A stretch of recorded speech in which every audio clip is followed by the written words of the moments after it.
Бийликти кууганбыз. Биз байыдык, зато тынч.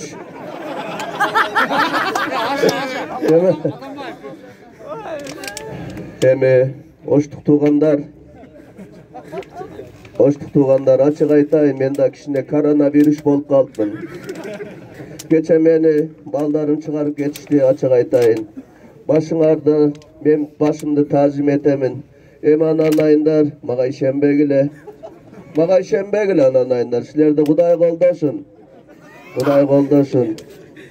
Анан Атамбаевге ишенебиле, Кудай колдосун туурабы. Ошон үчүн туугандар, система өзгөрсүн, бардыгыбыз жапа тырмак. Ошол Мерисбек Жошбаевди колдоп деп турабыз. Бардыгыбыздын ниетибиз Кыргызстан алдыга жылсын дейбиз. Биздин калыс сөзүбүз ошол. Биз аяка бияка секирип, кече ошол Эмилбек деген иним менен жүрсөм, сен биримдикте жүрдүң эле дейт. Эми иштеп бер деди, 5-6 жерге жолугушууга барып бердим. Ал менин жумушум, добушум башка. Ошон үчүн туугандар, партиялык система жокко чыгарылсын. Керек болсо депутаттар велосипед менен барып иштей турган патриоттор бар. Бүт 570-те жүрүшөт, ассамблеяда жүрүшөт. Карапайым элди ойлобой туугандар.